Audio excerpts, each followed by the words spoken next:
c'est le quatrième webinaire depuis qu'on a lancé ces cycles. Alors, juste pour vous dire un petit mot sur la Technopole de Castres. C'est une structure qui vient en appui de la stratégie du développement économique du territoire et on intervient uniquement sur le volet de l'innovation. On s'adresse alors on n'a pas la slide, mais on s'adresse aux porteurs de projets innovants, aux entreprises innovantes, en tout cas aux créateurs d'entreprises et aux acteurs du monde académique. Pour impulser cette dynamique d'innovation sur le territoire, on favorise l'entrepreneuriat, aussi avec des outils, que ce soit l'incubateur ou la pépinière d'entreprise, mais aussi en travaillant sur les projets de développement des PME du territoire. On assure l'animation des sites technopolitains et favorisons en tout cas tout ce qui est échange, comme aujourd'hui, entre les entreprises, le monde des acteurs de l'ingénierie financière, de la formation, et on assure la promotion du territoire. En tout cas, merci de nous suivre sur ces webinaires. Je vais repasser la parole à Peter, à Yann et à Déborah par interphone. Et j'espère que ça va marcher et on va essayer de faire mieux pour la fois prochaine. Et si vraiment on avait un souci sur la connexion, Yann, peut-être qu'il faut reprogrammer cette session. D'accord? Ok. Ouais, bonjour à tous. Alors, on peut faire un petit test par le chat. Vous avez peut-être déjà suivi le webinaire de vendredi qui avait les mêmes problématiques techniques. Voilà, n'hésitez pas à nous remonter par chat si c'est audible, si ça l'est pas aussi. Mais voilà, globalement, qu'on perde personne, on est une quinzaine de connectés, donc un petit message pour nous dire que c'est ok pour vous. Je vois que les gens ont l'air pour le moment satisfaits. Il n'y a pas de plainte. Donc voilà. Alors effectivement, ça sera plus au moment où Déborah prendra la parole dans quelques minutes. Mais on va fonctionner comme ça. Donc on reste vigilant à vos commentaires par rapport à la qualité du son. L'objectif de cet atelier, c'était par rapport au paradoxe qui est en ce moment, qui est la crise sanitaire et en parallèle l'impact économique qu'elle peut avoir sur les entreprises. On sait que le sanitaire prévaut sur l'économie, bien évidemment, mais il y a beaucoup d'entrepreneurs qui sont de plus en plus tentés quand même de reprendre progressivement, parce que c'est ça le mot-clé de cette reprise, progressivement leur activité. Et l'idée, c'était à travers ce webinaire de faire un petit peu le point sur la bonne démarche, les obligations, les devoirs et la bonne méthodologie pour reprendre progressivement, sereinement et protéger ses salariés. Comme la semaine dernière, on a la chance d'avoir Déborah, le maître du cabinet FIDA, qui va nous faire cette intervention. Pareil, on est parti sur à peu près 1 heure et quart. On aura une petite intervention, un petit témoignage d'une entreprise qui est en phase de reprise d'activité et qui pourra nous faire part de son quotidien et de son futur dans quelques jours. Donc voilà, c'est un programme assez dense. On a un créneau jusqu'à 10 heures. Donc, je vais laisser la parole à Déborah. Et par rapport aux questions et à la qualité audio, n'hésitez pas à nous faire vos retours par le chat. Pareil, la présentation sera découpée en petits chapitres, donc on pourra à la fin de chacun de ces chapitres, avec Déborah, répondre à vos questions. N'hésitez pas à nous les formuler, on les relaiera à Déborah. Déborah, je vous laisse la parole. Oui, oui, bonjour à certains d'entre vous. Donc, je suis très honorée de pouvoir faire une présentation supplémentaire qui est dans la continuité de ce qui a été abordé la semaine dernière, aussi les différents ateliers qui ont été organisés par la Technopole. Et donc, l'objectif de cette réunion ce matin, de ce webinaire, c'est vraiment de se poser les bonnes questions pour pouvoir assurer une reprise d'activité la plus sereine possible en termes de protection des salariés notamment, puisque le défi de nos dirigeants, c'est vraiment de pouvoir réussir à organiser une reprise d'activité tout en respectant leurs obligations de prévention face aux risques sanitaires. Donc, on va attaquer. Donc, j'ai essayé, alors, c'est peut-être un peu moins structuré par rapport à ce que j'ai pu faire la semaine dernière.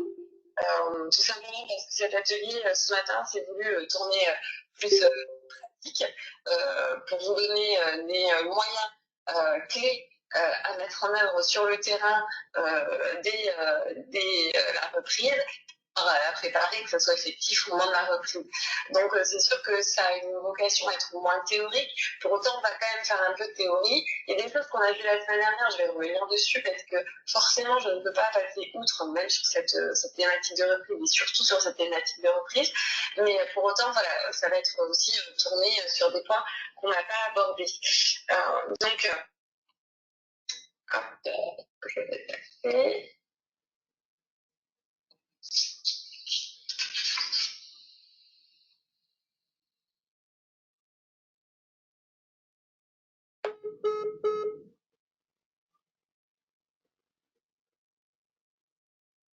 Ah, alors, on a une petite coupure avec Déborah. Donc, si même le téléphone portable, c'est compliqué. Maître Déborah, actuellement indisponible, n'hésitez pas à laisser un message. Je vous rappelle dès que possible. Une fois votre message enregistré.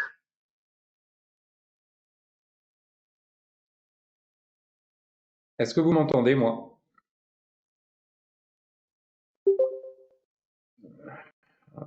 On a des soucis techniques. Yann, Oui, oui, Déborah.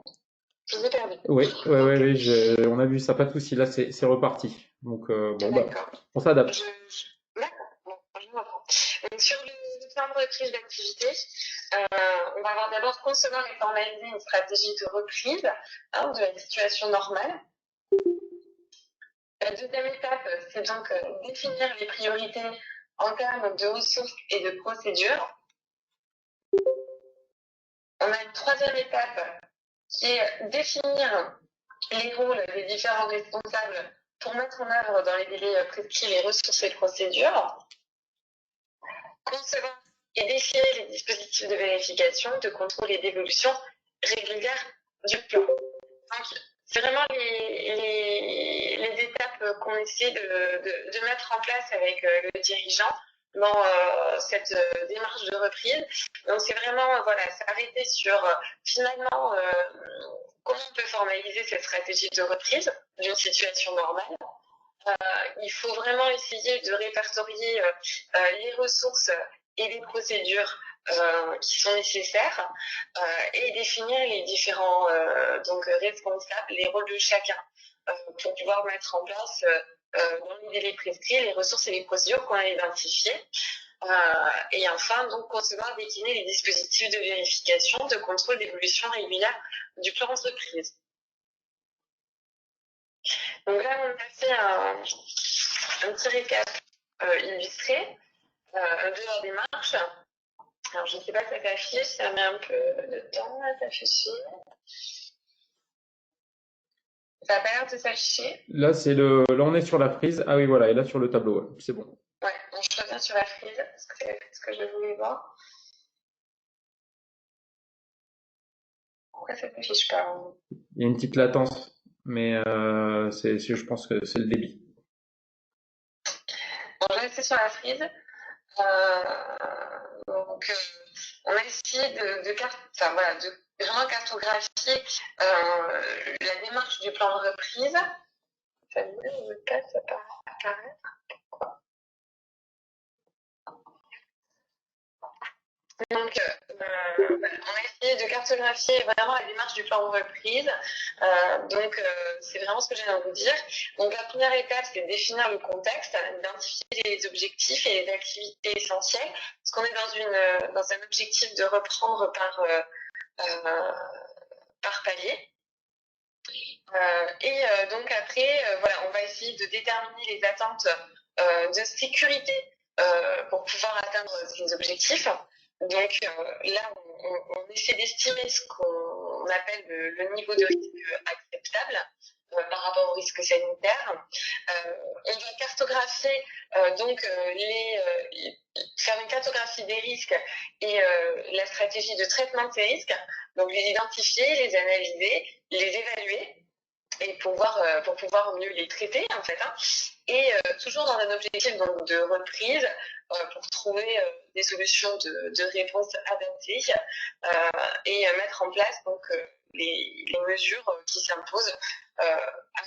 Pendant tout ce processus, à chaque fois, on va avoir des points de contrôle en fait réguliers pour pouvoir réajuster au fur et à mesure puisqu'on est dans cette optique d'un redémarrage par palier et de pouvoir s'adapter au mieux à ce redémarrage par palier et aux besoins en fait, aux nécessités de fonctionnement et aux besoins qu'on identifie au sein de l'entreprise. Alors, du coup, je ne Donc, sais pas si vous êtes vous étiez sur une slide particulière ou sur le plan au départ. Non, là, j'étais sur la slide. Ah, Et d'accord. là, je vais aller à la grille. Ok. Pourquoi du coup, Ouais, c'était resté un peu bloqué sur le plan, mais ok, on voit bien s'afficher la grille, ouais, pas de souci. La grille, vous la voyez s'afficher? Oui, oui. D'accord. Ok. Donc, au niveau de la grille d'aide à la réalisation d'un plan, ça, c'est vraiment un support que je vous ai mis pour que vous puissiez essayer de vous poser vraiment toutes les questions essentielles au plan. Donc, on a les objectifs stratégiques, donc définition des objectifs, désignation d'un référent de pandémie, d'un plusieurs suppléants, classement des missions. Alors, pour certains, ce plan-là, en fait, cette grille-là a déjà été remplie à la base, avant même, par anticipation au début de la crise sanitaire, pour pouvoir mieux gérer la continuité, parce que certaines entreprises ont été dans une démarche de continuité, et donc après pouvoir mieux gérer la reprise de l'activité pour ceux qui ont complètement arrêté entre deux, et aussi pour pouvoir reprendre un rythme normal pour ceux qui ont continué, mais bien sûr en diminuant leurs effectifs, puisqu'il y avait une diminution d'activité, donc ils se sont adaptés à une baisse d'activité. Donc, sur cette grille d'aide à la rédaction d'un plan, on a vraiment donc d'abord définir les objectifs stratégiques, ce que je disais, puis classement des missions, donc missions essentielles, des missions à réhabiliter, missions nouvelles générées par la crise, missions pouvant être différées encore temporairement, missions pouvant être reportées, donc définir les échéances, prise en compte d'un scénario d'absentéisme au début qui sera donc plus élevé puisqu'on est sur une reprise par étape, donc à 40% dans un premier temps, voire après à 25%. Donc voir en fait concrètement combien de personnes on a besoin pour faire fonctionner la reprise, combien de personnes on a besoin immédiatement, puis plus tard dans un second temps, voire dans un troisième temps, puisque on ne sera pas sur une reprise d'un coup de l'activité dans un rythme normal. Donc gestion de la crise, en principe, donc on est sur la permanence de la fonction de direction. La plupart des dirigeants ne se sont pas arrêtés pendant cette période-là d'interruption d'activité totale pour certains. Donc organisation des suppléants, délégation de signature. Donc ça, c'est toujours en cours, même au niveau de la reprise, puisque, comme je le disais, ce sera par palier. Donc identification des compétences et des métiers requis. Donc identification des missions pouvant être toujours effectuées à distance, rédaction de fiches et de procédures, définition des méthodes de travail, transformation et communication interne. Donc ça, on avait un plan de formation de communication interne pré-pandémique, mais il y en aura un aussi forcément à élaborer pour la reprise. Participation aux dispositions de gestion de crise, donc identification du personnel. Donc là, vous voyez, il y a plusieurs sous-parties. Donc là, je vous laisserai, de toute façon, le support vous sera communiqué afin que vous puissiez remplir cette grille et éventuellement faire le point sur des questions auxquelles vous n'êtes pas encore, des questions que vous n'avez pas encore pu vous poser et essayer d'y apporter les réponses en parallèle. Bien sûr, j'arrive au point de la protection du personnel. Donc bien sûr, identifier les risques spécifiques au sein de l'organisme. Certaines activités, en fait, ont des risques bien particuliers, donc spécifiques à leur activité, qui viennent du coup impliquer des obligations supplémentaires par rapport à l'obligation de prévention générale qui pèse sur la totalité des dirigeants. Donc, c'est listé finalement les équipements de protection individuelle, donc quantification, planification du stockage, planification d'acquisition, planification de la distribution, la gestion des déchets, lister les autres équipements de protection, les produits d'hygiène. Et puis bien sûr, après, faire le point sur les activités transverses, l'identification des ressources externes indispensables, soutien à l'expertise juridique, financière, etc. Et puis enfin, la question de la validation du plan de reprise, la connaissance du plan par le personnel, la mise à jour du plan et la déclinaison du plan si nécessaire.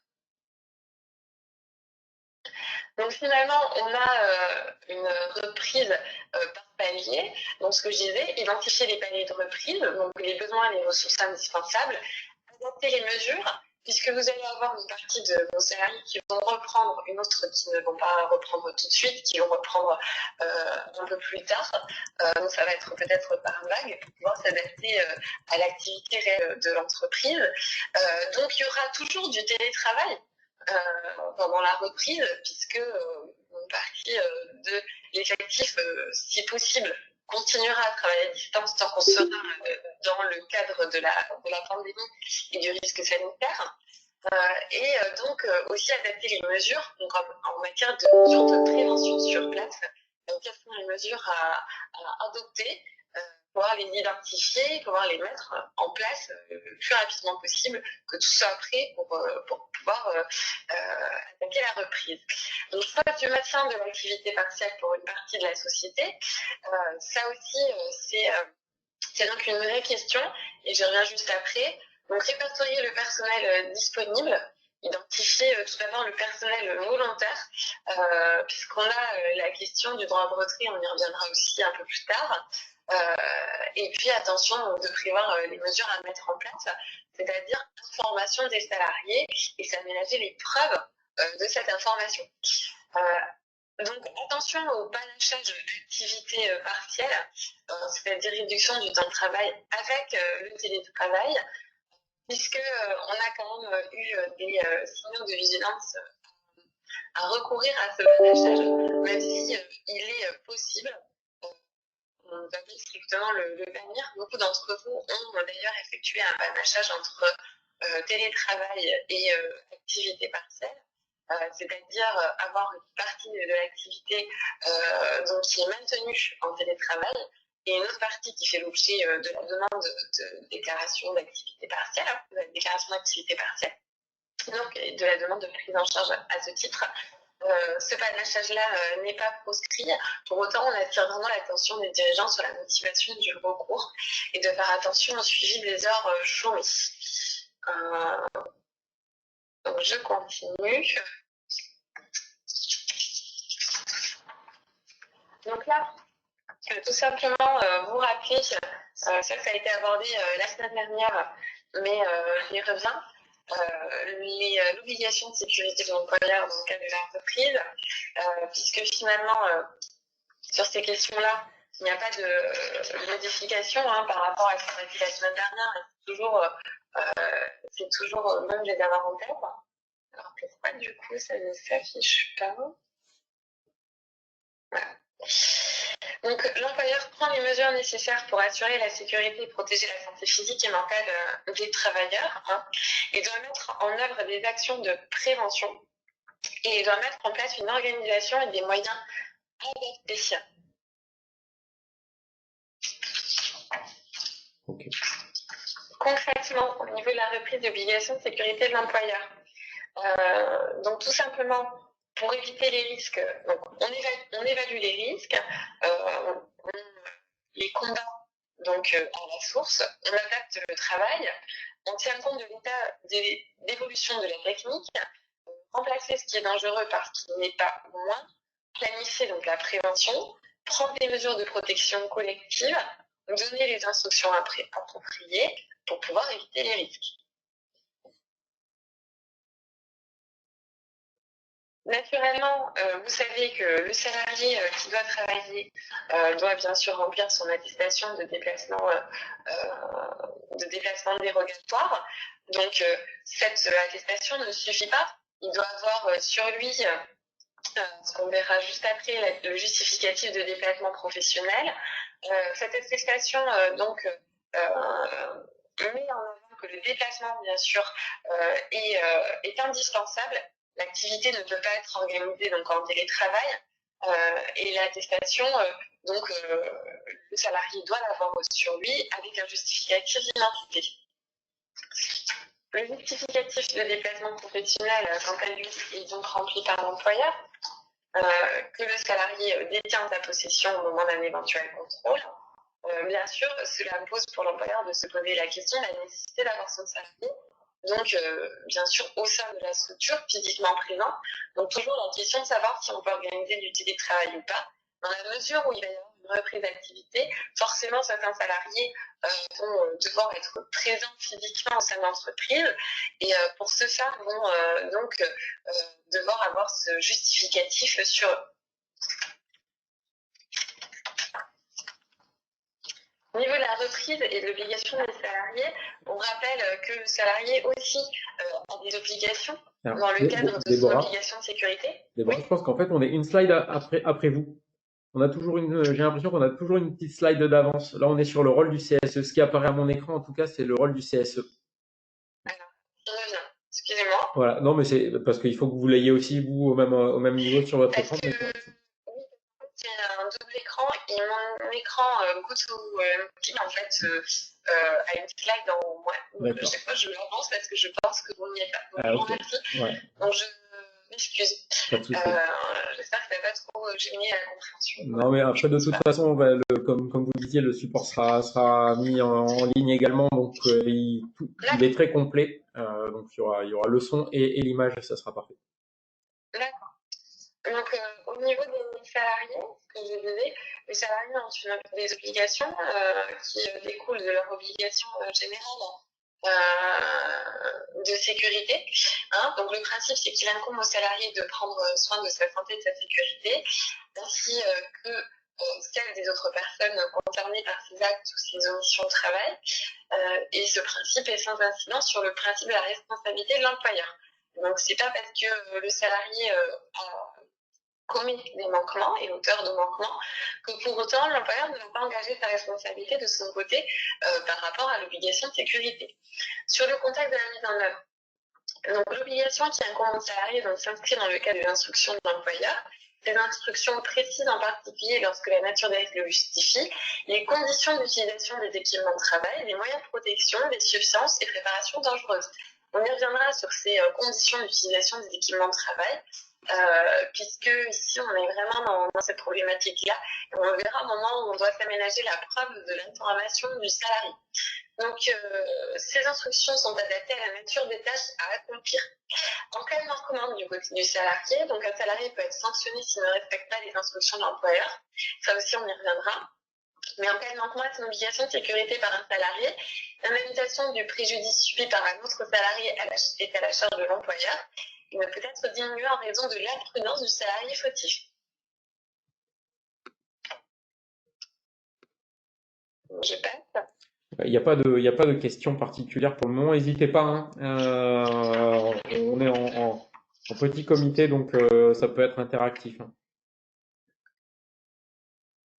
On peut continuer. Donc, quel rôle est attribué au CSE? Donc là, c'est la question en fait du droit d'alerte du CSE. Donc, en cas de danger grave et imminent, le CSE peut activer son droit d'alerte. C'est selon ces conditions-là, hein, si la situation de danger est justifiée. À ce moment-là, une enquête immédiate est menée par l'employeur et un représentant du CSE. Et on essaie d'identifier les mesures à adopter pour écarter le danger. Ça, c'est le droit d'alerte de manière générale du CSE. Le CSE donc, a un rôle de prévention. Il doit contribuer à promouvoir la santé, la sécurité et les conditions de travail dans l'entreprise. Il peut proposer des mesures de précaution et préconiser des bonnes pratiques. Et il peut très bien demander que soit organisée une réunion ordinaire ou à la demande motivée de deux de ses membres. Donc ça peut être évoqué dans une réunion ordinaire et à la demande motivée de deux de ses membres. Le rôle du CSE est aussi un rôle consultatif. Il doit pouvoir donc exprimer son avis dans quelles hypothèses, modifications importantes des conditions de travail, dérogation en matière de durée du travail et recours à l'activité partielle. Pour les entreprises qui ont un CSE, s'était posé la question de savoir si on devait le consulter en matière d'activité partielle, puisque dans les tout premiers textes qui étaient parus, on avait tendance à croire qu'il faisait qu'il renvoyait aux entreprises ayant un effectif de 50 salariés seulement. Cette analyse-là n'a pas été repris dans les textes qui ont suivi, puisque les textes sont renvoyés à tout type de CSE sans citation du seuil. C'est-à-dire que le CSE devait être consulté dès qu'il y avait un CSE dans l'entreprise et à compter donc du seuil de 11 salariés et pas seulement de 50 salariés sur ces problématiques-là. Pour autant, le dernier question-réponse du ministère du Travail en la matière est revenu sur ça et on attire votre vigilance donc, en disant que finalement ça s'est appliqué aux entreprises de 50 salariés. Pour autant, cette marche arrière par rapport à cette marche arrière effectuée par le ministère du Travail dans les questions-réponses et notamment celui du 3 avril ne nous satisfait pas dans le sens où ça ne correspond pas à la rédaction des textes et on est assez vigilant sur cette position, cette dernière position qui nous paraît pas forcément cohérente. Donc par rapport à la semaine dernière, il y avait une entreprise qui avait posé une question en disant pour le coup qu'ils n'étaient pas en règle par rapport aux élections. Ils n'avaient pas mis en place les élections du CSE alors qu'ils avaient été contraints puisqu'ils atteignaient le seuil de 11 salariés sur 12 mois consécutifs. Et on m'avait posé la question directement de savoir s'il y aurait un risque de refus de prise en charge de l'activité partielle, puisqu'il n'était pas capable de produire et communiquer le procès-verbal de carence. Donc, je leur avais dit que oui, que c'était problématique, que ça pouvait engendrer un risque. Alors, c'est toujours le cas, il y a bien un risque de refus de prise en charge. Pour autant, dans le dernier question-réponse, le ministère du Travail a répondu sur cette question-là en disant qu'il pourrait faire l'impasse sur la violation de l'obligation par les entreprises, pour autant que les entreprises, dès la fin du confinement, dès la fin donc de cette période pandémique, mettent en place en même temps les élections le plus rapidement possible. Donc cela sous-entend qu'il y aura un contrôle de la directe à ce niveau-là.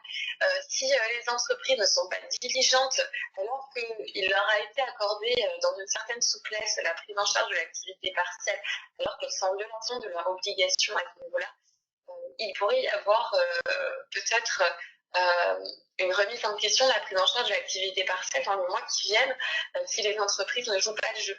Donc il y aura un suivi sur cette question-là. Pour autant, c'est assez rassurant pour ceux qui finalement ne sont pas à jour dans leurs obligations. Ok, hein, c'est clair.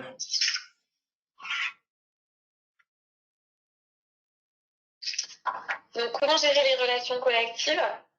Puisque dans le cadre de la reprise, comme dans le cadre d'ailleurs de l'arrêt de l'activité, le CSE continue à fonctionner normalement.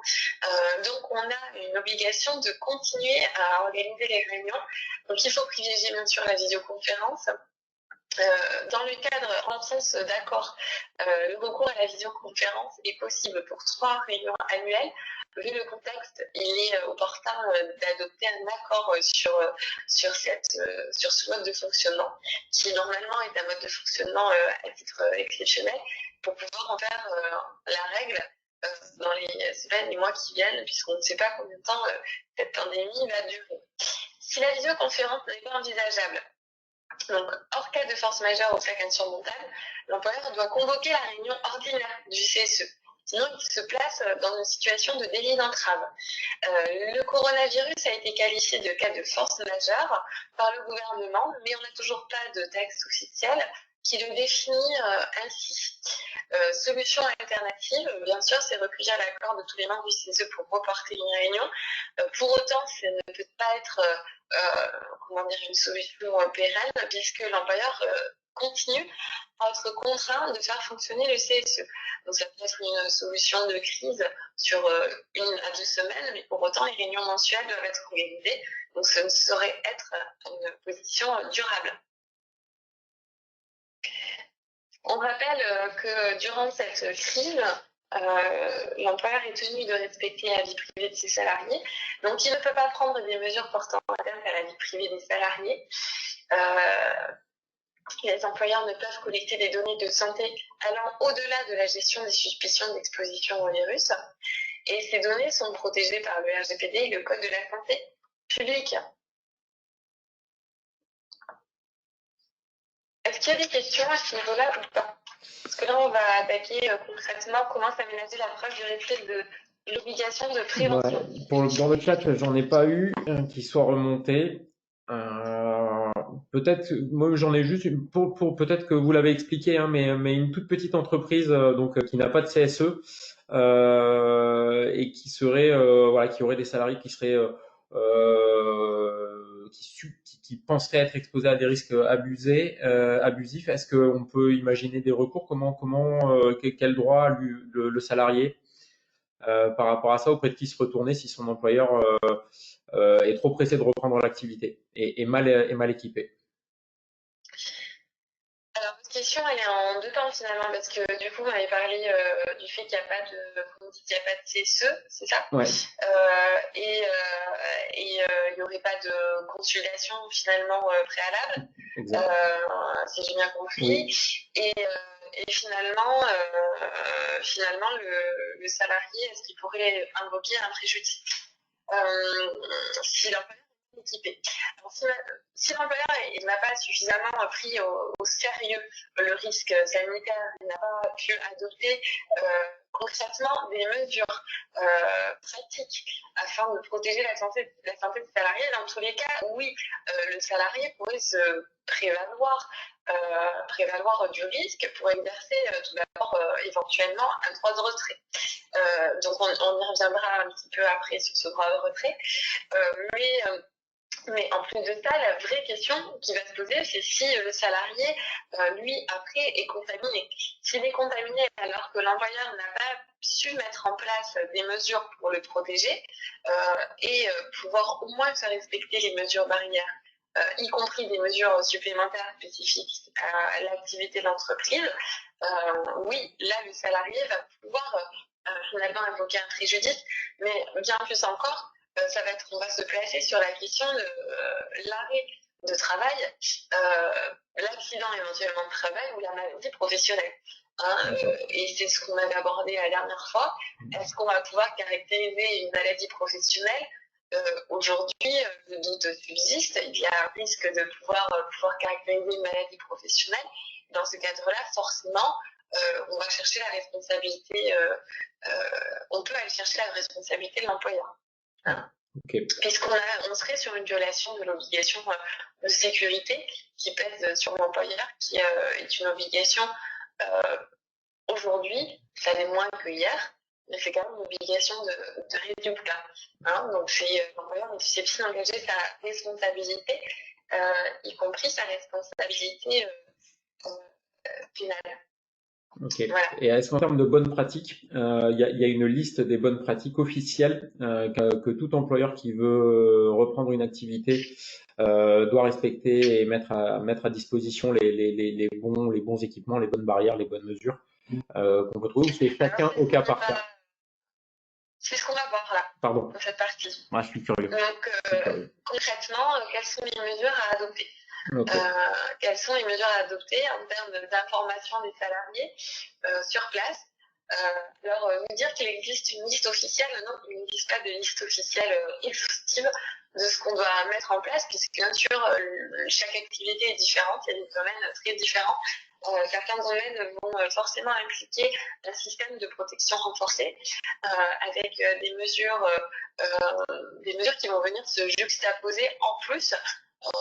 J'allais dire des mesures basiques qui s'appliquent de manière systématique à toute entreprise, et c'est ce qu'on va voir ici. Donc, et ça rejoint donc finalement c'est bien, ça fait la transition, merci Yann. Ça rejoint la preuve de l'information du salarié, puisque là vous voyez on a des documents donc, qui ont circulé, qui sont là pour aider les entreprises à communiquer sur le risque sanitaire. Donc c'est la preuve de l'information du salarié. Donc là on a cette affiche, donc coronavirus comportement adopté, donc qui permet vraiment aux salariés de se dire finalement je n'ai pas de symptômes. Qu'est-ce que je fais au quotidien, et j'ai des symptômes, voilà, celui qui a des symptômes ne vient pas au sein de l'entreprise, qu'est-ce qui est fait, voilà, ces démarches. Ça permet de rappeler au salarié que s'il a des symptômes, il ne doit pas venir au sein de l'entreprise. Il sait qu'il ne doit pas venir au sein de l'entreprise s'il a des symptômes ou s'il est en contact avec quelqu'un de contaminé, ce qu'on appelle un cas contact. Alors, dans ces cas-là, il ne vient pas non plus au sein de l'entreprise puisqu'il prend conscience qu'il peut aussi transmettre le virus et mettre en danger ses collaborateurs.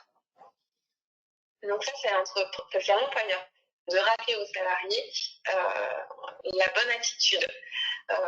Concrètement, ça se décompose comment, la démarche? C'est une information générale que l'employeur doit mettre en place sur panneaux d'affichage interne au sein de l'entreprise, les panneaux qui servent de communication au sein de l'entreprise. Et puis, c'est une information individuelle, en plus, qui vient se juxtaposer. Donc, comment ça se matérialise? C'est une lettre remise en main propre contre décharge avant reprise, au moment de la reprise. Voilà, le premier jour de la reprise, par exemple, le salarié va venir signer un document. On va parler de l'attestation sur l'honneur. Donc, va venir signer un document qui permet d'apporter la preuve qu'il a été pleinement informé. Et puis, au niveau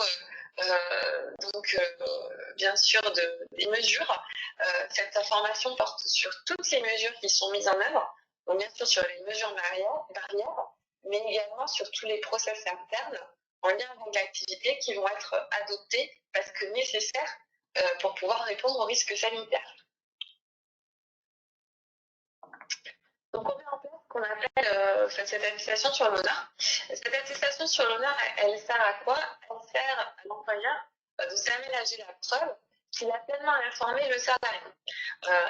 Informer le salarié des mesures barrières qui doivent être respectées au sein de l'entreprise.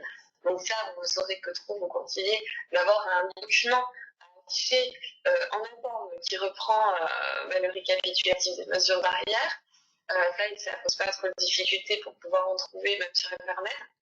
Et bien sûr, sur toutes les directives internes adoptées au sein de l'entreprise en matière de sécurité sanitaire.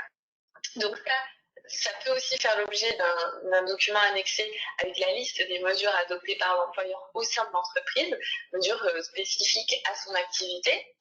Mais c'est aussi pour le salarié déclarer qu'il ne fait pas partie d'une des pathologies renseignées par la questionnaire d'assurance maladie afin de déterminer les personnes dites vulnérables au risque de contamination de l'épidémie. Et on y reviendra juste après sur cette liste. Et c'est déclarer qu'au jour de la reprise, il ne présente aucun symptôme de la maladie. Dans le cas contraire, il s'engage à informer l'employeur sans délai par tout moyen et à ne plus se rendre au sein de l'entreprise pour ne pas mettre en danger la santé de ses collaborateurs. C'est lui rappeler que aussi en cas de fausse déclaration, il s'expose à une sanction disciplinaire pouvant aller jusqu'au licenciement et que sa responsabilité pourrait être engagée. Alors, sur la question du disciplinaire en cas de fausse déclaration. Alors aujourd'hui, on est assez réservé sur jusqu'où on va pouvoir aller en matière de fausse déclaration. Aller jusqu'au licenciement, l'affirmer aujourd'hui, ça va dépendre. Ça va dépendre de beaucoup de choses. On ne pourrait pas le dire comme ça en posant une règle générale, ce qu'on ne sait jamais de toute façon en matière disciplinaire. Donc ce serait complètement déplacé de ma part de vous dire s'il y a une fausse déclaration, vous pourrez licencier. Ce n'est pas ce que je vous dis, surtout pas, puisque en matière de disciplinaire, on va toujours regarder chaque cas et se poser tout un tas de questions, afin toujours de respecter le principe de proportionnalité de la sanction par rapport aux manquements qui sont reprochés aux salariés. Pour autant, oui, on pourra se placer sur du disciplinaire dans le cadre d'une fausse attestation, à voir jusqu'à quel point on pourra le faire. Donc, pas de règle généralisée dans ma présentation.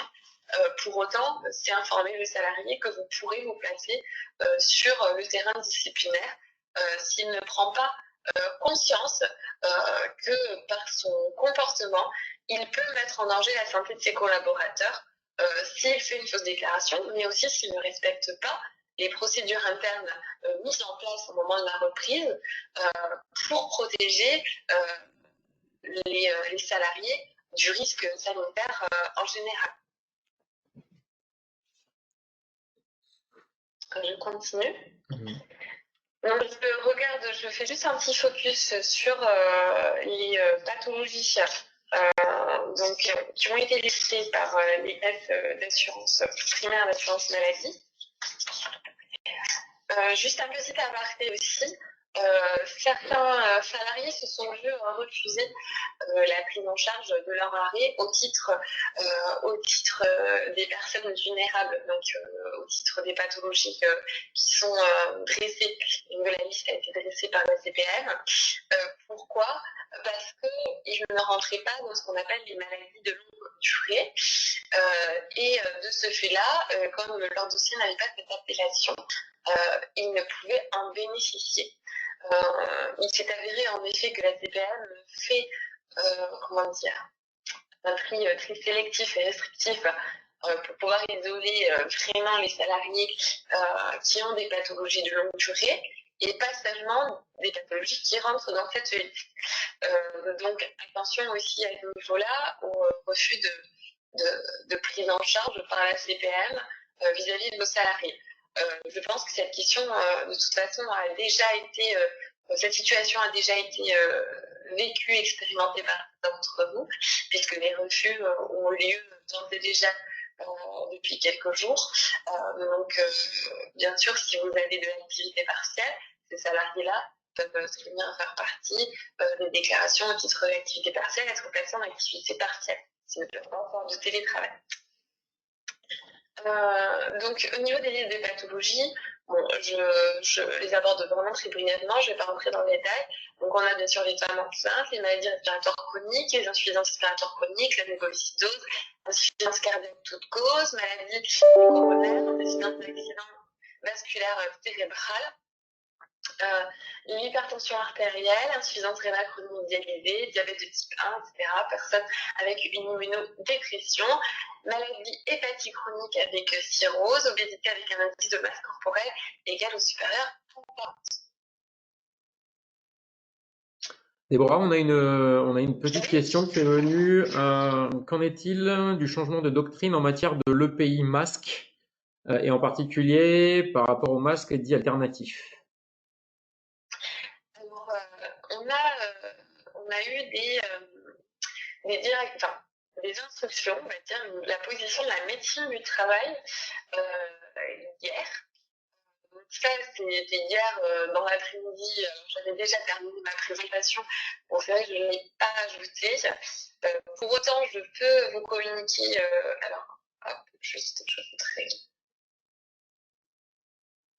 Je voudrais communiquer le support. On pourra le mettre en téléchargement après si c'est plus simple. Vous me l'enverrez et puis comme vous voulez. Je vais quand même basculer. Tac. Alors oui, c'est vraiment une question actuelle, on va dire.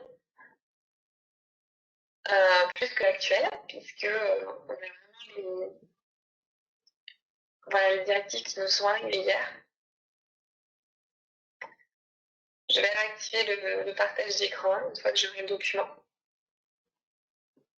Ok.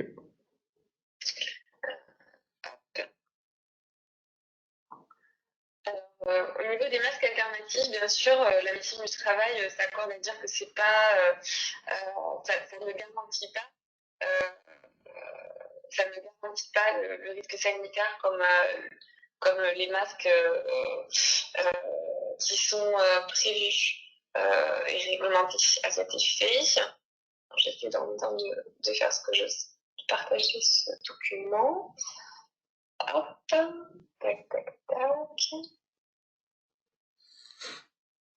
Donc, excusez-moi. Faire la manipulation en même temps. Certaines entreprises ont justement réussi.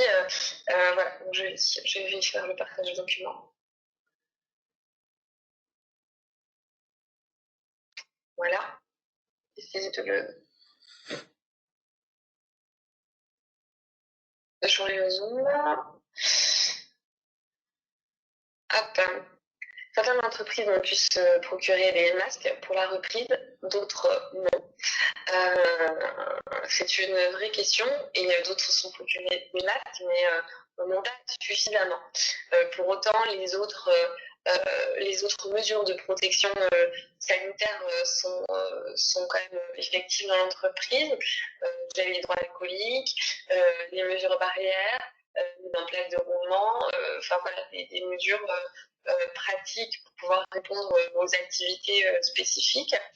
Donc, est-ce que pour autant cela va empêcher la reprise de l'activité? Je ne pense pas que cela empêche la reprise de l'activité, l'absence de masque. Après, cela dépend du type d'activité. Naturellement, on n'aura pas le même conseil si on a une activité avec un contact proche du public ou d'une clientèle. Ce ne sera pas le même conseil que si on peut respecter une distance de sécurité, s'il n'y a pas de contact récurrent avec d'autres personnes, où les salariés peuvent travailler de manière isolée. Voilà. Donc, la réponse, elle est encore à adapter par rapport à l'activité aussi. Donc là, on est vraiment dans l'appréciation du risque sanitaire mis en balance avec la reprise de l'activité et pouvoir répondre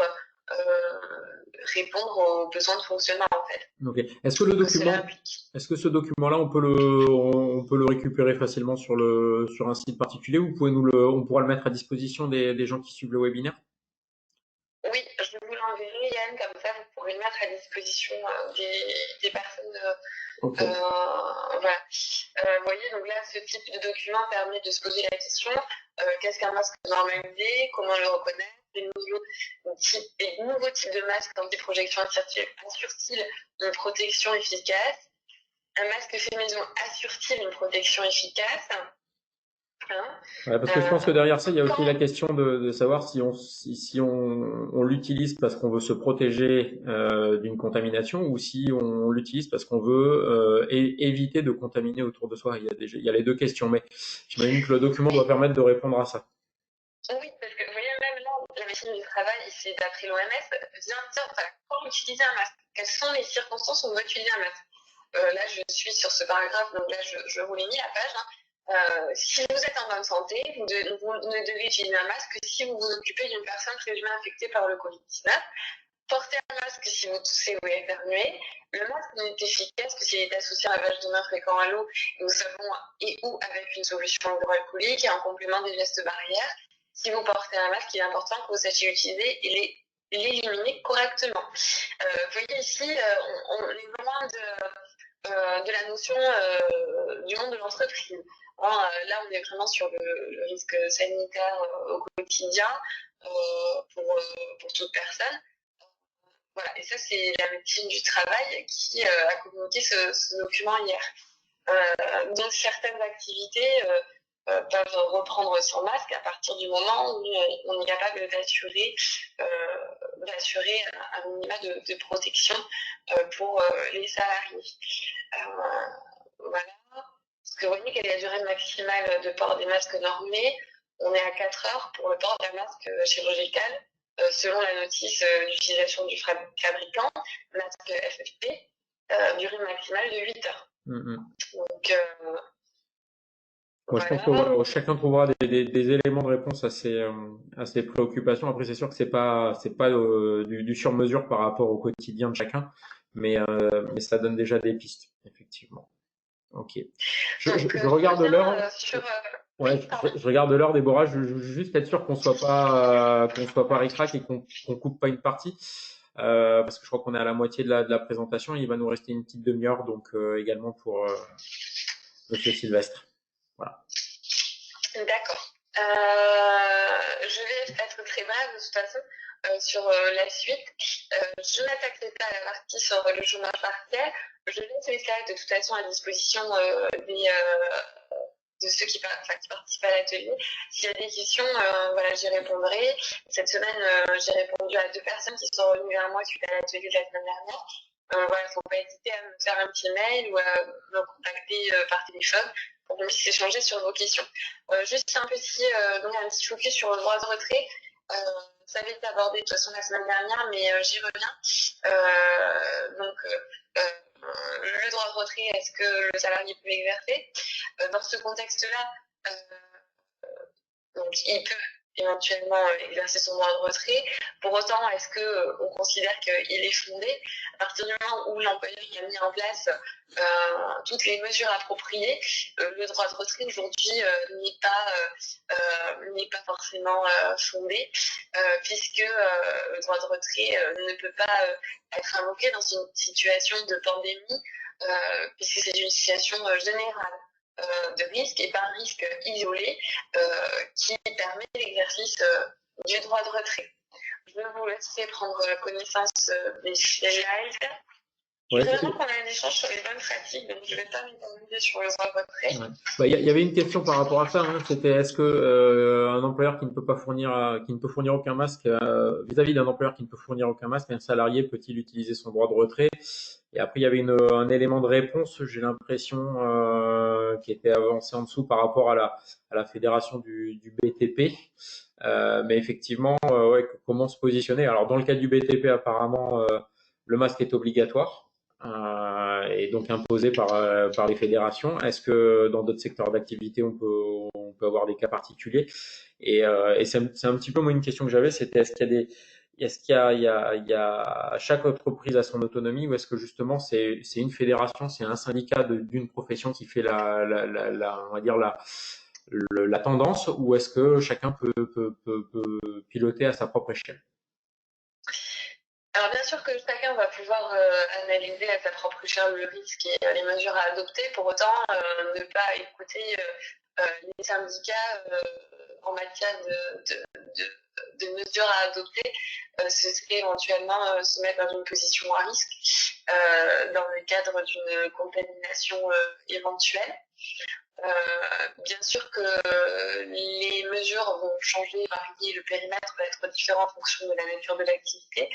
Comme je le disais tout à l'heure, à partir du moment où on a un contact avec le public, on n'aura pas la même notion des diligences à mettre en place, la mesure en fait de réponse par rapport au comportement à adopter et aux mesures de protection à mettre en place que sur des activités type très administrative et où finalement il n'y a pas de contact avec le public du tout, où on peut s'organiser différemment. Donc oui, dans le cadre du bâtiment, des travaux, ça paraît logique qu'on ait des dispositifs plus de protection renforcée. C'est complètement logique. À partir du moment où on a des fédérations qui se positionnent sur des mesures à mettre en place, il est opportun quand même d'en tenir compte. Ok. Par contre, à partir du moment où l'employeur respecte, ce que je disais, les mesures à adopter, le salarié n'est pas dans une position de pouvoir évoquer son droit de retrait. Voilà, vous voyez là, on a un type de document qui est à destination des salariés sur le droit de retrait. Ce document n'est valable qu'à partir du moment où l'employeur a mis en place les mesures de protection et que c'est effectif. Qu'il est capable de pouvoir les lister et de pouvoir assurer la protection de ses salariés face aux risques sanitaires. Donc là, c'est un modèle 1, c'est un modèle type, ça n'a pas ça doit être adapté. On ne peut pas l'utiliser tel quel pour toutes les sociétés. Donc voilà, là c'est pour vous dire un petit peu ce qu'on peut mettre en place par rapport au droit de retrait au niveau des salariés. Okay.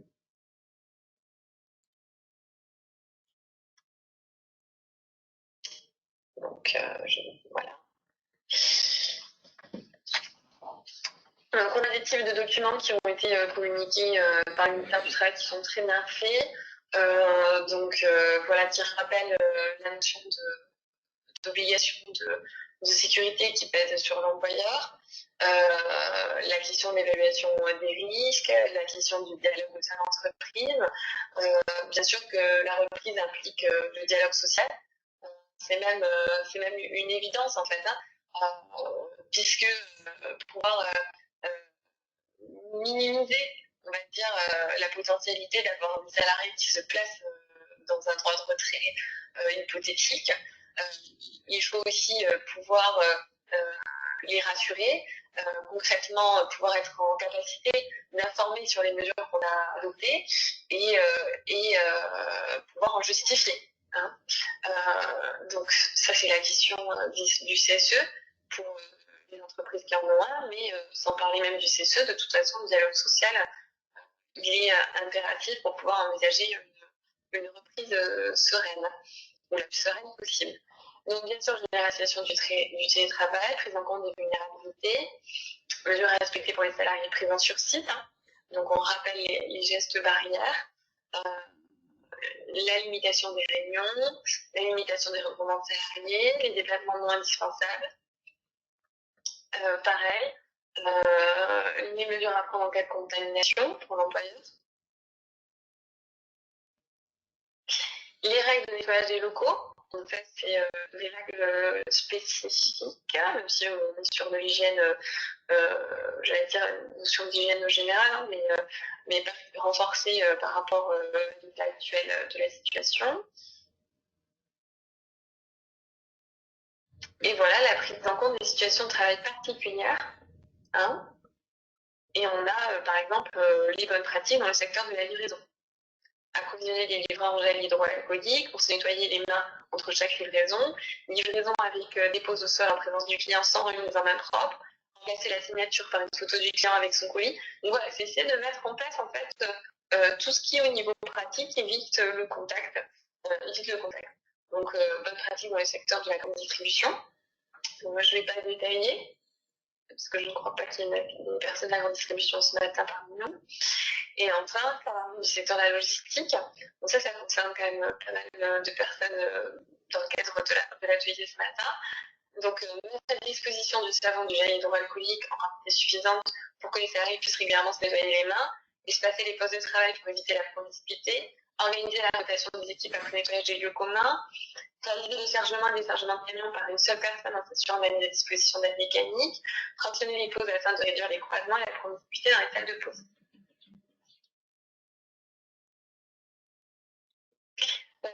J'avais un focus sur l'activité partielle au niveau de la paie, mais donc je n'aborderai pas. Je pense qu'au niveau du timing, on ne sera pas bon sinon. Je vais laisser la parole du coup, à moins qu'il y ait des questions là entre deux, sur ce qui vient d'être lu, je ne sais pas. Et j'en vois pas particulièrement, je les ai remontés au fur et à mesure. Donc voilà, n'hésitez pas à continuer. Mais après, peut-être que sur des cas précis et des exemples concrets, il y aura des choses qui vous parleront, donc n'hésitez pas à intervenir. Bon, je vais laisser la parole du coup à Monsieur Sylvestre, qui est donc un client, un de mes clients en droit du travail. Et donc la Technopole, Yann m'avait interrogé sur le fait de pouvoir faire participer une entreprise qui est dans cette dynamique de reprise afin qu'elle puisse justement évoquer ce qui a été mis en place au sein de l'entreprise, quelles sont les mesures concrètes, les questions qui ont pu être abordées, quelles sont les mesures concrètes qui vont être adoptées. Donc je vais laisser la parole à Monsieur Sylvestre.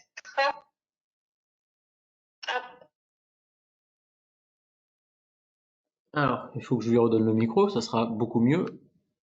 Hop là, ah, il l'a repris. Alors, je ne sais pas si on va l'entendre. Monsieur Sylvestre? Alors, on va fonctionner différemment. Je pense que du coup, le son ne fonctionne pas de son côté. On va l'appeler. On va Quelqu'un de chez vous peut Ouais, l'appeler et c'est le ça, mettre c'est ça. Non, non, en mais haut-parleur? c'est mon collègue Alexandre qui va l'appeler. Il a été connecté, donc on pensait pouvoir le faire intervenir sur la plateforme, mais la technique ne nous aide pas aujourd'hui.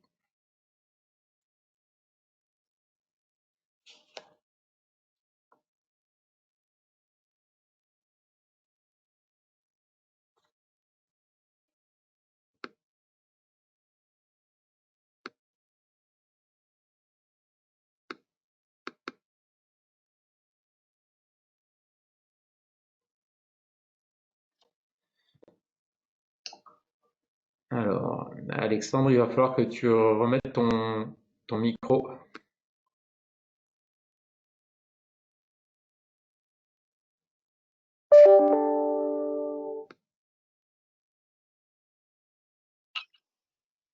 Alors, Oui, vous pouvez y aller, monsieur Sylvestre. Alors, c'est un peu complexe parce que j'ai des connexions, c'est un peu bizarre. alors c'est pas audible. Peut-être couper le son de votre ordinateur. Peut-être couper le son de votre ordinateur. Oui, c'est fait. Allez, là c'est pas mal. C'est fait. Moi, j'entends pas grand-chose, mais on va s'en sortir, c'est pas grave. Je vais mettre mes écouteurs. Oui. Alors c'est pas parfait, hein. Est-ce que vous m'entendez? Oui, on vous entend. Alex, est-ce que tu as le son de ton ordi qui est Je monté? suis au max. Ouais. Je suis au max.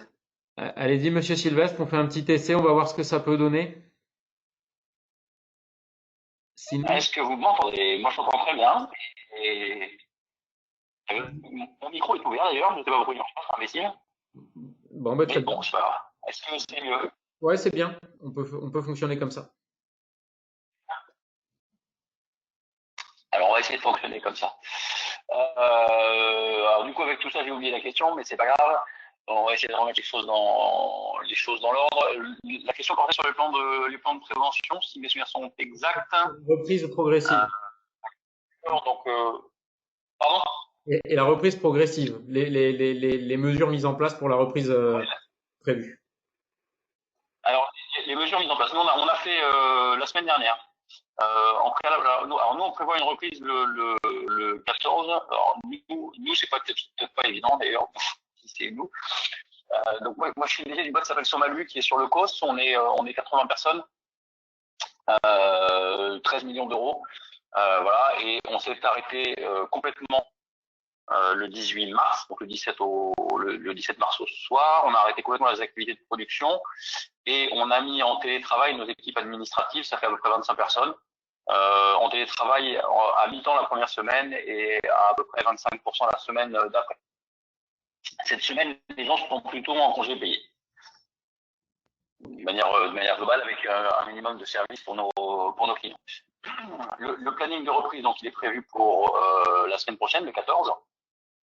La clé de ça, alors sur Mali, on fait des fenêtres en aluminium, donc nous, on était très, très dépendants des positions de l'ACAPEB et de l'OPP-BTP sur les réouvertures de chantier et les préconisations d'intervention, notamment chez les particuliers.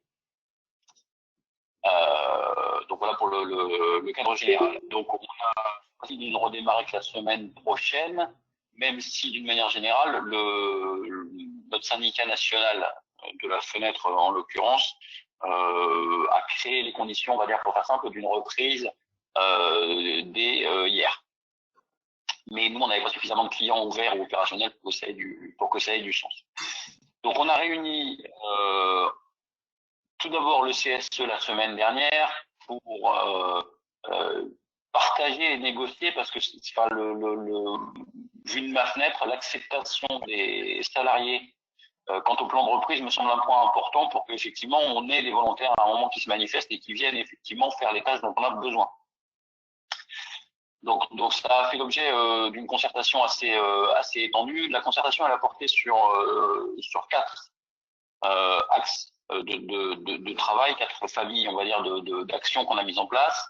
Une première qui porte sur les EPI, avec effectivement, on a un peu de mal à évincer le masque de cette problématique-là.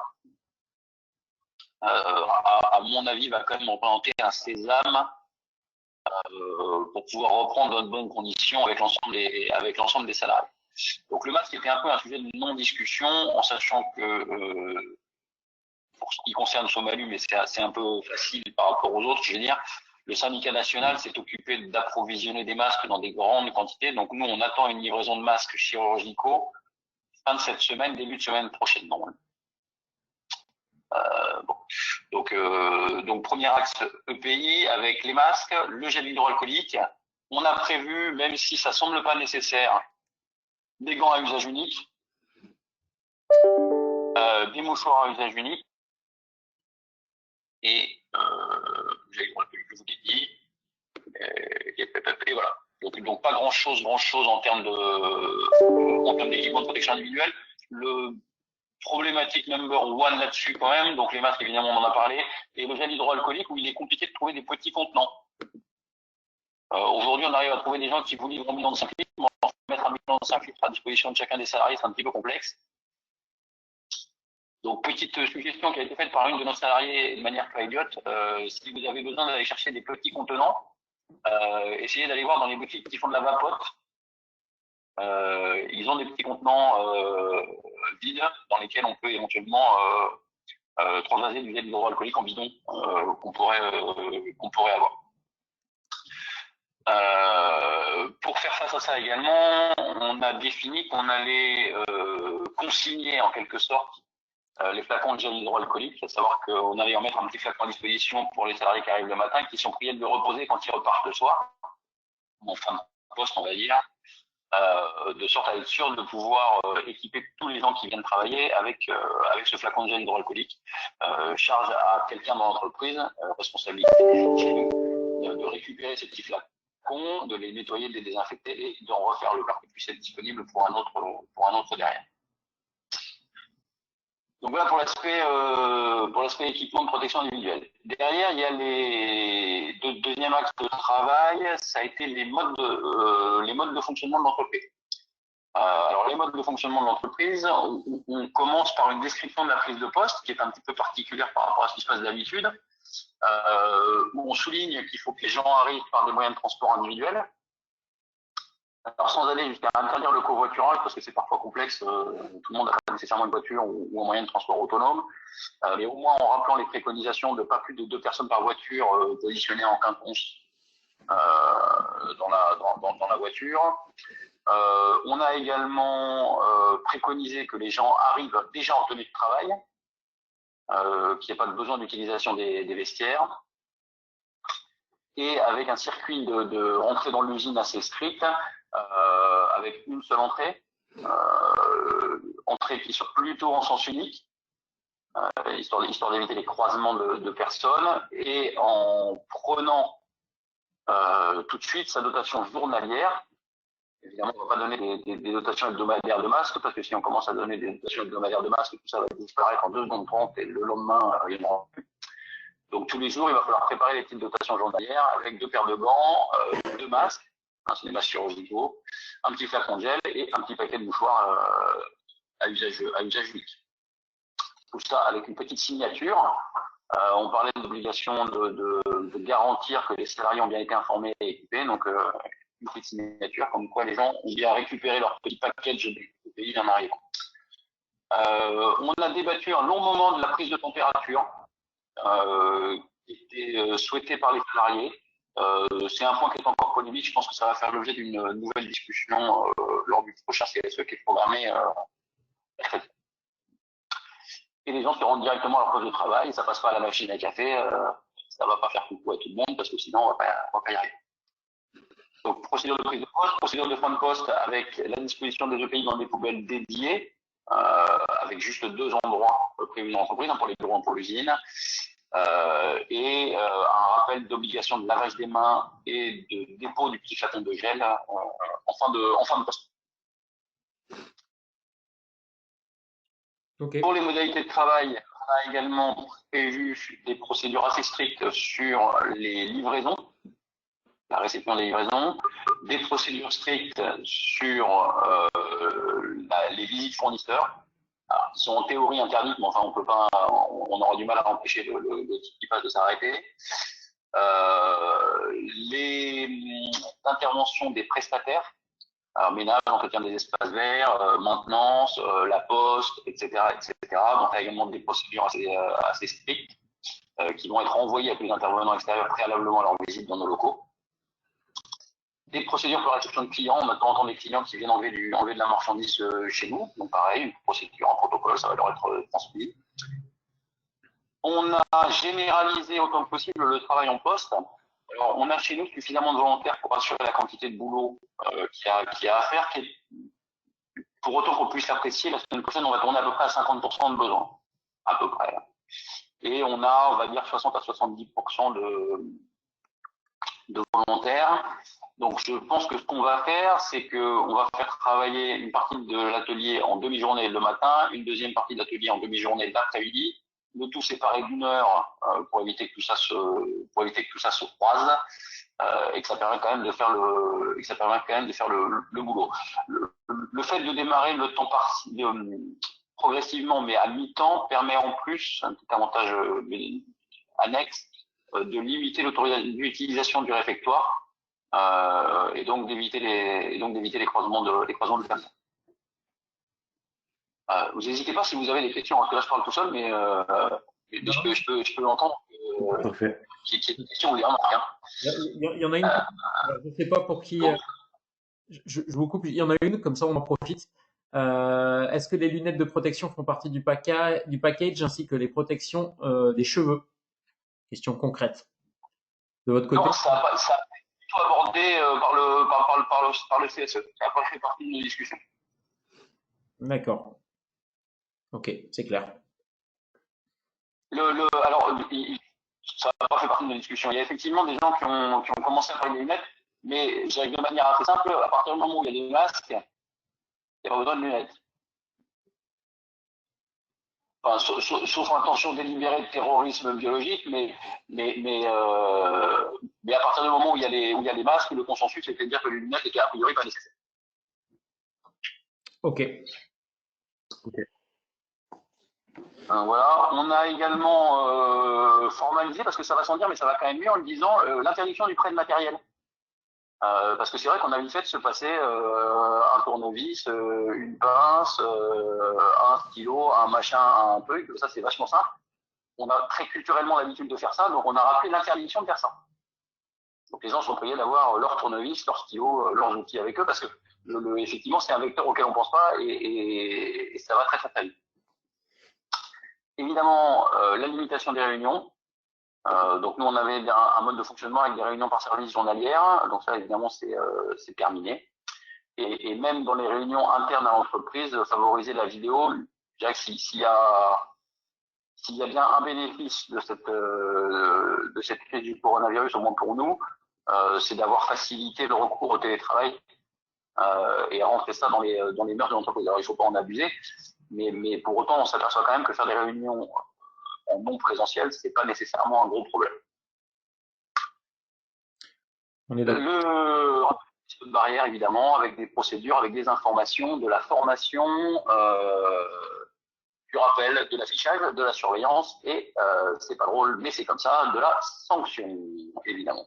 D'accord. J'ai une question, est-ce qu'il y a une information vis-à-vis des artisans à qui vous allez livrer, du coup à qui vous allez pouvoir recommencer à livrer? Est-ce qu'il y a une communication vers l'extérieur? Alors, il y aura évidemment des communications vers l'extérieur. Alors, c'est un petit peu complexe parce que le guide de l'OPPBTP est un peu controversé et il est très épais. C'est un peu complexe. Il y a eu des directives qui ont été données par la CAPEB qui sont en cours d'affinage, qui vont évidemment être qu'on va animer, qu'on va pousser chez nos clients qui sont alors nous on est gros. Les clients sont pas nécessaires assez les push internet.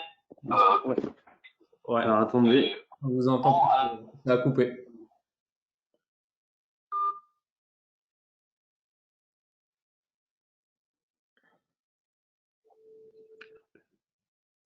Ah. Oui, on a été coupé. Je vous repasse un haut-parleur.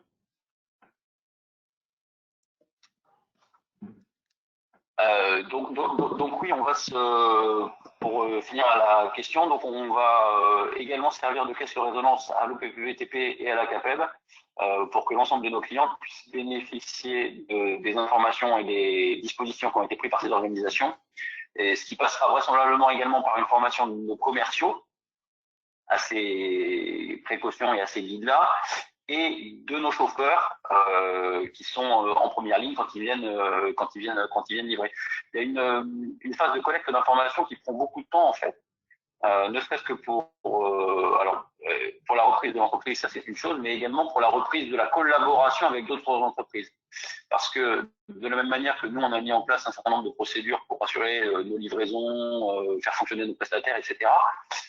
Nos clients et prestataires, ils ont les mêmes préoccupations que nous, je dirais fort heureusement et bien évidemment. Donc il y a un moment, il faut quand même qu'on communique beaucoup pour que on soit d'accord sur les bonnes pratiques et sur les minimums souhaitables. Ouais. Oui, puis de toute façon, à la fin de la chaîne, il y a quand même aussi un contact avec le client, avec le particulier. Et donc, on peut imaginer qu'il y aura un moment ou un autre un blocage sur la chaîne. Donc, c'est une histoire de chronologie et il faut que toute la chaîne soit fluide pour que ça fonctionne. Enfin, j'imagine qu'à un moment, sinon ça. Ouais, alors ça fonctionne par aspiration et je dirais que là, c'est un peu frustrant, mais c'est plus la CAPEB du coup qui est en première ligne là-dessus et les artisans. Effectivement, nous, on peut n'être qu'au service de ça. La difficulté, c'est qu'avec tout cet aspect anxiogène qui pèse, la mère Michu, donc notre client mystère, la bienheureuse mère Michu, elle veut voir personne chez elle, voilà. Fondamentalement. Donc c'est un petit peu complexe. Et c'est là qu'il faut que nos clients aient les moyens d'aller voir le particulier en disant non mais attendez, dans ces conditions-là, ça peut fonctionner. Mais ça c'est compliqué. Ça c'est compliqué. Ouais, tout à fait. Ok, je vous laisse poursuivre. Pardon, je vous ai interrompu. Il nous reste 3 minutes peut-être pour conclure aussi après. Donc voilà, mais je vous laisse poursuivre les mesures en place. Alors, on va aller un petit peu plus vite. Donc, on a parlé des EPI, des modalités de travail. Il y a un troisième point qu'on a mis sur la circulation dans l'entreprise, avec les plans de circulation, les distanciations matérialisées au sol, les fameux scotch par paire, etc. Donc ça, chez nous comme chez tout le monde. Une restriction autant que possible d'accès aux vestiaires et aux toilettes, avec un nombre de personnes limité et un maximum de portes qui sont laissées ouvertes. L'établissement de sens unique un petit peu partout, la gestion des fumeurs, ou pas tous en même temps, donc un décalage des pauses, une limitation du nombre de personnes présentes dans le même bureau, donc une seule personne par bureau au lieu de deux, c'est l'avantage du télétravail, les aspects réunion, l'aspect accueil et les portes de circulation courante bloquées ouvertes, donc ça c'était sur les modalités de circulation, et les autres dispositions, donc la prestation de ménage qui a été renforcée. On a insisté également sur un rappel des comportements domestiques, parce que c'est bien joli de mettre ceinture, bretelles et combinaison NBC pour venir travailler, mais si les gens ils font n'importe quoi chez eux, ils respectent pas le confinement et ils vont faire autre chose, il y a un moment où c'est compliqué en tant qu'employeur de se retrouver coupable de ça. Donc on a insisté également nous pour mettre des rappels des consignes gouvernementales sur les règles de bonne pratique dans la vie de tous les jours. Donc voilà pour les autres points. Le dernier point, histoire de pas trop dépasser quand même, c'est que indépendamment de la collaboration avec le CSE et les représentants du personnel, on essaye de communiquer de manière très large avec l'ensemble des salariés pour les rassurer un maximum et les tenir au courant de manière régulière d'avancée de la situation, parce que c'est vrai que être tout seul, confiné chez soi, perdre du salaire et pas savoir à quelle sauce on va être mangé demain, c'est un peu anxiogène. Donc on essaye de garder un maximum de contacts par les biais autant que possible. Alors nous on a opté pour une solution de téléconférence qui s'appelle Jitsi. C'est gratuit, c'est ultra simple, ça va super vite. Et ça permet, on a organisé là pour l'instant toutes les semaines des conférences avec l'ensemble des salariés de l'entreprise, donc jusqu'à 60 personnes en même temps. Alors effectivement, il n'y a que moi qui parle et que les gens ils ont juste le droit de poser des questions sur le chat sur le côté, mais ça permet au moins de garder le contact et la liaison entre l'entreprise et ses salariés, qui est quand même fondamental pour avoir une reprise zen. Ouais. Je confirme que ça, quelle que soit la taille de l'entreprise, c'est nécessaire. Plutôt qu'à l'obligation. Est-ce que vous aviez fini? Est-ce que voilà, il n'y a pas de questions particulières dans le chat, Monsieur Sylvestre, de votre côté, vous nous aviez tout dit? Moi, j'ai fini, j'ai fait le tour. Je ne sais pas si c'est éclairant pour les uns et pour les autres. Je sais que chez nous, l'expérience utilisateur, donc les salariés sont plutôt pressés de reprendre. Réellement, il y a quelques angoissés chroniques qui, je pense, resteront chez eux, mais ils sont couverts par le chômage partiel pour lequel on a eu l'accord hier. Donc, il n'y a pas de souci majeur, mais les gens sont plutôt pressés de reprendre. Ouais, mais c'est ce qui transparaît. J'ai l'impression que la communication est au cœur de votre façon de procéder, donc c'est un bon point et que les gens apprécient ça. En tout cas, dans le chat, on voit que les gens étaient intéressés par votre témoignage, donc c'était une très bonne chose. Je vous en remercie. Du coup, on va peut-être conclure. Je vais relaisser le dernier mot peut-être à Déborah, mais moi en tout cas, voilà, je voulais vous remercier tous les deux pour l'articulation et à ceux qui nous ont écoutés également d'avoir fait face aux difficultés techniques. Merci vraiment, Monsieur Sylvestre, pour ton intervention, parce que pour moi, justement, toutes les mesures qui ont été appliquées et qui sont en cours de réalisation au sein de la société Somalu, vraiment, c'est mettre en avant les bonnes questions ont été posées et les mesures en face appropriées en éléments de réponse ont été trouvées. Donc je trouve en effet que ce témoignage est très pertinent et je pense qu'il est susceptible aussi d'enclencher des questionnements nécessaires pour les intervenants, enfin les autres personnes qui ont assisté à cet atelier et ceux qui seront amenés à l'écouter par la suite. Voilà, je remercie encore la Technopole pour tout, qui a géré au mieux les problèmes techniques et voilà, donc je vous remercie encore pour votre confiance. Je reste à la disposition de ceux qui ont des questions par mail. Si vous souhaitez revenir vers moi, il n'y a pas de souci, ou par téléphone. Comme je le disais, 2 personnes de l'atelier précédent l'ont fait pendant la semaine et je suis revenue vers eux pour répondre à leurs questions. Des questions en lien avec le coronavirus ou pas, ce qui était d'ailleurs le cas pour une des 2 personnes. Si après on a parlé aussi de la gestion de la crise. Donc voilà, donc n'hésitez pas, je me tiens à votre disposition. Je vais remettre dans le chat mon mail, vraiment. Voilà, il ne faut pas hésiter à me contacter. Voilà pour moi, je vous remercie. Ok, bon, ben merci tout le monde et puis on va clôturer là-dessus. Donc comme pour les précédents, le webinaire sera disponible en replay. Vous recevrez un lien sur le site de la Technopole et également sur YouTube où vous pourrez le revisionner. Donc pas de souci. Le support de présentation PowerPoint sera remis en PDF et disponible également. Et la page Déborah, que vous indiquiez sur, je l'ai perdu, je sais plus, sur les différents types de masques aussi. Le lien sera mis dans le même package. Vous trouverez tous les éléments à télécharger. Voilà, merci à tous et puis bon début de journée parce que c'est encore que le début et puis on espère répondre à vos questions et à vos interrogations au quotidien. Merci. Merci. Au revoir. Au revoir. Merci, monsieur Sylvain. Au revoir.